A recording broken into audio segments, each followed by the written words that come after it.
Hello everybody and welcome to another review from Experience Kills. My name is Cameron. I'm bringing my favoured leader, Ben, from the dead. From the dead? What? I died? I've got a cold. I'm not quite dead. He's not quite dead yet. How you doing, Ben? I'm good. Other than the cold, pretty good. Oh, poor baby. So today, I'm going to be bringing you a conversation about a rather enthusiastic game, I'll say. It's called Scriptum, the I like bloody that. Seventh. I like that we're having a conversation that sounds incredibly civilized. It's because I genuinely want to have a good conversation about this because it's a World War II combat experience. That's what they're flagging it as, an authentic experience. And I've got mad respect for the armed forces. Yep. And I will be forever, as everybody should be, forever grateful in the sacrifices made in World War II. Yep. And in any battle, really. And it's a very touchy subject sometimes for some people, but I will always show respect to it. Postscriptum is based during Operation Market Garden. I don't know how well you know your World War II history, Ben. Pretty good. Yeah, I know that one, especially as it was covered in depth in Band of Brothers. That helps. I swear, the only thing you know about anything in history, as long as it's been on TV. I am a true child of the late 20th, early 21st century. So yes, that's how that works. No, that's very much how I learned as well. That's fine. So, for those in the younger years who may not have learned about World War II that much, Operation Market Garden was a huge military operation during World War II where airborne divisions of British and American armies were all paradropped behind enemy lines into German territory, and able to create what's the word I want to use? Foothold? I guess a good foothold, a good supply line into enemy territory, so that once they break through, it's a smooth movement to get, from A to B.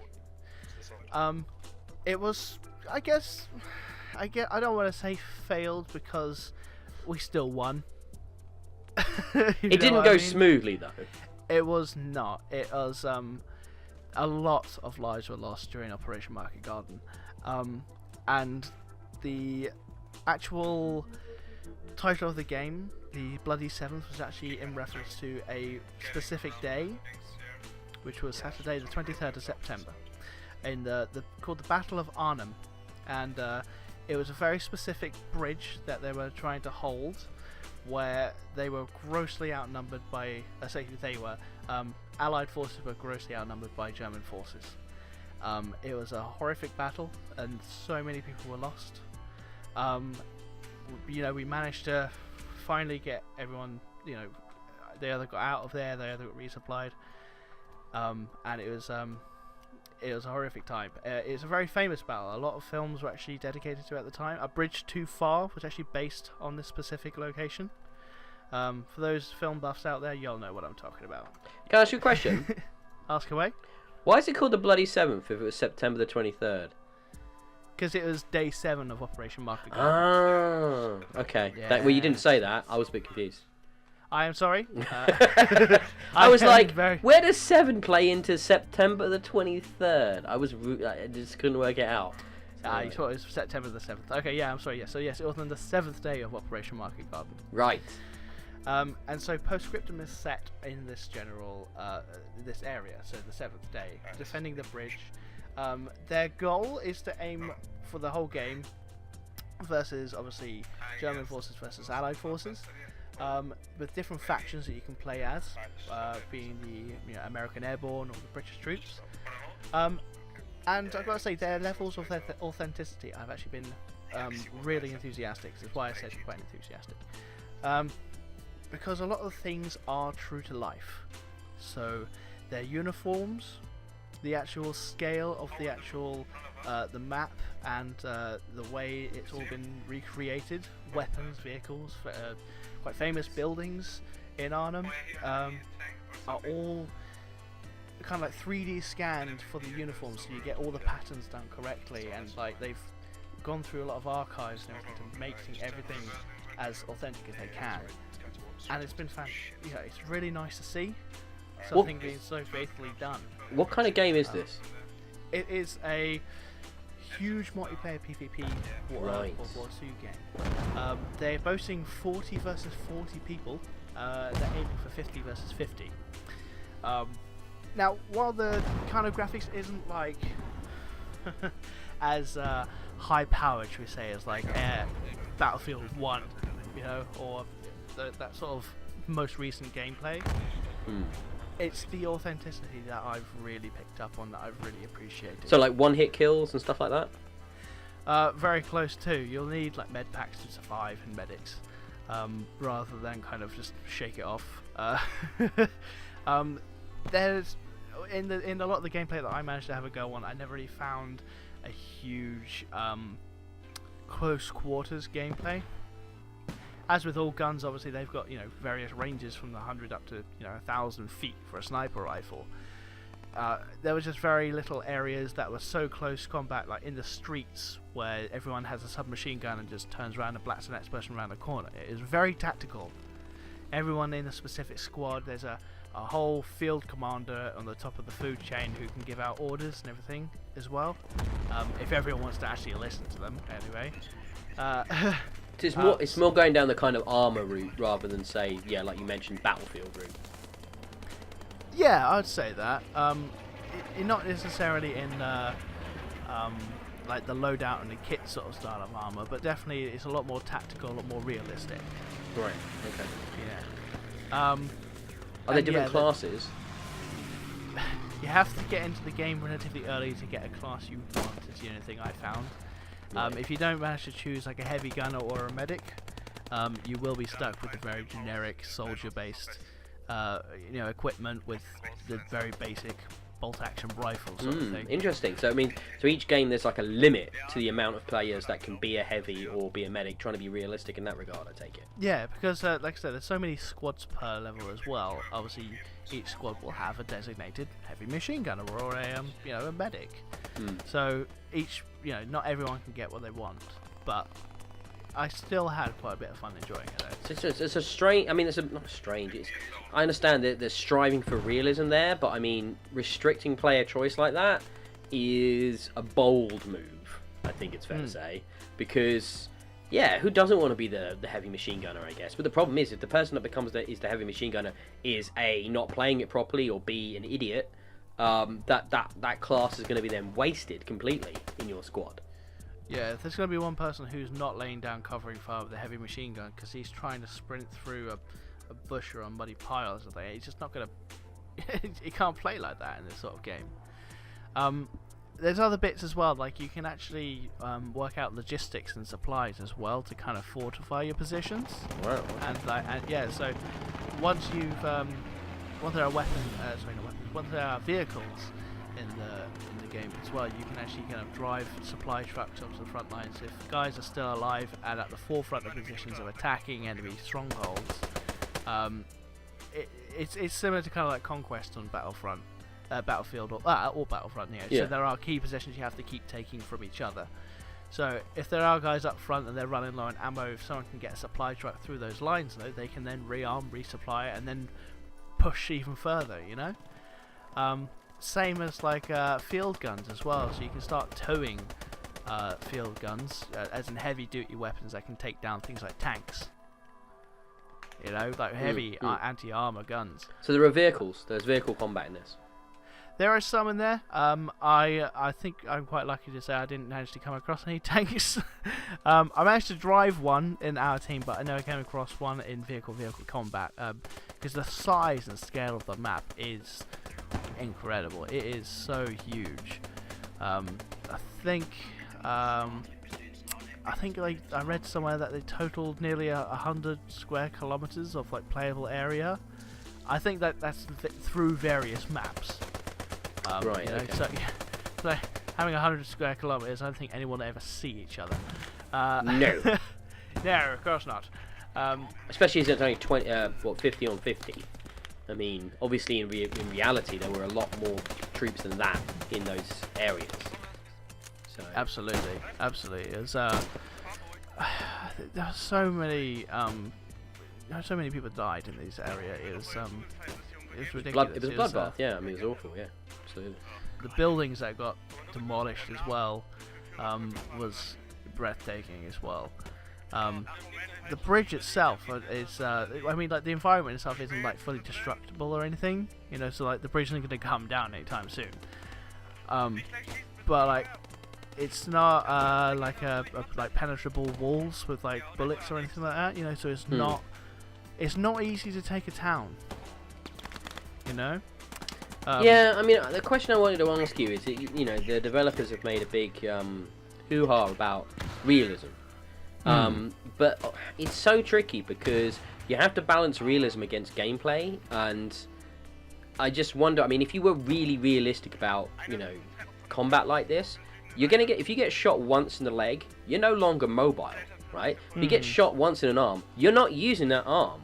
I mean, you get shot once in your center mass, you're probably either, you know, going to bleed out, you're dead, but you're not going to be able to do anything, are you? I mean, you get shot anywhere in your chest or your gut, you're going down and you're staying down. So it's for all intents and purposes, you know, you're out. It's not quite that realistic. You know? No, but that's the problem I have with games like this, though. That then tout the realism as the selling point, but then aren't realistic. I have issue with that because it's like, well, if you're going to compromise in gameplay, then maybe you should compromise a bit further until it's fun. Like the whole idea of restricting subclass picking at the beginning of the game because it wouldn't be realistic for there to be more than one heavy machine gunner in a squad. Well, that's BS. I mean, that's artificial restriction for what? I mean, you're not being historically accurate across the board. So why? And you're obviously making compromises for gameplay in other areas. So why not continue to make compromises? The whole restricting of you know, the classes system. I mean, I do understand how they've done that because obviously in each squad, you know, there's a need. There's a need for communication and teamwork, right? So everyone would have a specific role. You know, it's just a case of getting to select that role first. You know. Yeah. So I mean, having an entire squad of heavy, you know, trying to advance on the left flank sort of thing, isn't going to happen. You know, not everyone's just going to stand there firing full automatic this heavy weapon while it overheats sort of thing. Isn't going to, you know, actually help with the gameplay. No one's going to be able to get a bullet off them. You know, that won't be realistic. No, absolutely. I mean, what's the restrictions on like running? How does that feel? Because, you know, sprinting. If you're talking about these large maps, there's no sprinting forever. If that's what you're going to ask me. There's no like, you know, just press the button and hey presto, he's ran, you know, 1,000 kilometers in a single breath. There are other obstacles in the way as well, which I actually found quite nifty. Things like going through relatively deep puddles or like bushes that you'd usually use for camouflage, or you can crawl around and actually slow your movement down. Okay, that's cool. Yeah, I mean you would do going through heavy grass. You can't sprint through that stuff without tripping over. No, that makes sense. Yeah, and I mean, I can tell you from experience, you can't do that. I mean, just skipping through the fields of wheat like Theresa May. I can see you doing it. Oh yes, I giggle like her as well. Giggle and rub your hands together as you destroy the country. And I mean, it's the reason I sort of. It's just that I think like talking about how accurate the representation of a uniform is, and then gamifying the core experience, which is the combat. It just feels like you can't have your cake and eat it. You know, you need to sort of be more realistic in the way you're presenting the experience if you're making these compromises. I mean, I like the fact that it sounds to me like, you know, they're trying to balance things. You know, you were talking about the size of the area. It would not have been uncommon in World War II for a squad or a platoon or you know, a regiment to do a fast march across 5-10 miles prior to getting into a heavy engagement. Do you know what I mean? That would have happened almost daily, right? So, and that's not fun to play though, is it? It's not fun to be walking for 10 miles or run or you know, jogging for 5 miles, because that's going to take you like 20 minutes, half an hour, 2 hours, 10 hours, whatever. But you don't want to play that, do you? So it's tricky. I understand it, and I mean, in this day and age though of Euro Truck, and Goat Simulator. Why isn't there a Soldier Marching Simulator? Okay. Right, we got our first customer here. It sounds like Cameron's well up for that one, guys. So if you're listening, Guys, if I can have 10 hours of marching from France to Berlin in World War II uniform, singing World War II songs, and occasionally singing? going under fire. You're not singing. You're combat ready. You're going to be. It's silent. You're listening for the enemy. Not singing. Jesus. You give away your position. I have death wishes. Leave me alone. You'll be the one that's left behind when they take a break. Just like, you're I'll not be the bringing guy. Cameron. I'll be the guy out front as bullet fodder. If you see me hit the floor, you know there's enemies about. Private Cam is very special, but he's not the most reliable combat operator, sadly. He's our special soldier. I mean, at the end of the day, we've been talking about this a bit now and having this conversation as you wish to have. Is it fun? Are you having a good time? And is it early access or full release? So, I mean, it sounds to me like you're implying that they've got a lot more development planned and they're bringing in new content and stuff. And Yeah, they are. They're bringing in more and more by the looks of things. There'll be more patches. They're looking to bring more weapons and more armored divisions coming in, I believe, as well. I did have fun with it. I think once I got more kind of out of my shell and I started actually tuning into the voice over IP to actually converse with other players as well, and you start becoming more tactical. Because we weren't obviously I wasn't playing with any friends or anything like that, so it was just a case of talking to somebody online who knows where they're going, sort of thing, and just agreeing on a battle plan to defeat them, just a couple of randoms. I kind of got into it. I got into it, and we started working quite tactically, and I had a lot of fun playing it. And I do think it was, they're getting there when it comes to making it a nice, authentic to World War II. Yeah, so it is fully released, but they seem to be keenly supporting it and developing it ongoing. So looking at their information here and stuff. Yeah, absolutely. I do think it's funny on the Steam page that the 3D scanned uniforms is like the #1 selling point for it. I'm glad you guys did the work. I mean, that is cool that is authentic, but at the same time, who's gonna know? I mean, I guess it depends on your audience. If they're trying to appeal to the most diehard World War II fan base, then in that case, I guess that's something that does matter. I mean, for the really sort of historically accurate kind of people that really care about that sort of thing. But I'm not sure if that's the same person that wants to play necessarily a fun World War II shooter. Why is it called Postscriptum? Why'd you have to ask me the questions I don't know the answers to? Yeah, I've been looking at that title and I've been trying to work it out. I mean, postscript means, PS. It's the thing you put at the end of something. It's like a footnote or an addendum. A final thought. Yeah. I guess. Well, actually, that's kind of poignant then, isn't it? If it's postscript kind of being final thought, thinking back to World War II and into the battle itself of the Bloody Seventh. That. Is it a little on the nose to say that? Oh, it's like their final thought about that conflict. Yeah. You think that might be? Oh, are they trying to say they're going to have the last word on World War II games? Like they're going to be the most authentic experience possible? I mean, no that's slightly arrogant if that's the case. And authentic as this, okay? I mean, maybe that's what they're getting at. That this is like the be all and end all for realistic simulations of that conflict. And I mean, nobody else is really approaching it quite like that. I mean, obviously the new Battlefield went back to World War II, but it weirdly chooses a lot of conflicts that aren't the most well-known ones. And theaters. It's still a very fast-paced game that you can just kind of run and gun to. I mean, it is and it isn't. I mean, the bigger scale maps, you do need to be more thoughtful, but you don't have to do a great deal of communication really to pull off victories and stuff.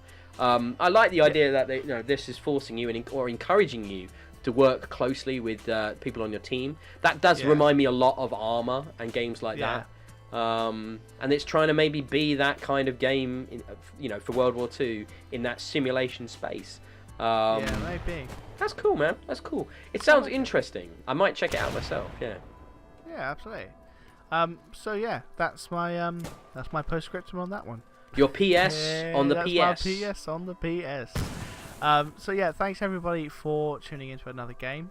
I've been Cameron, and Benjamin, thank you again for joining me. I come to be opinionated and annoying, mostly. Yep. And you succeed. Thank you. Thank you. You can follow Ben on Twitter at DIYE, and you can follow me at Camelot at your own risk.